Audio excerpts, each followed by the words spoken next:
शान्ताकारं भुजगशयनं पद्मनाभं सुरेशं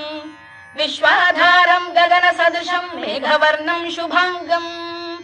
लक्ष्मीकान्तं कमलनयनं योगिधृध्यानगम्यं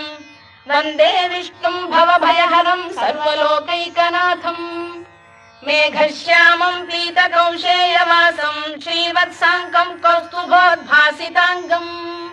पुण्योपेतं पुण्डरीकायताक्षं विष्णुं वन्दे सर्वलोकैकनाथं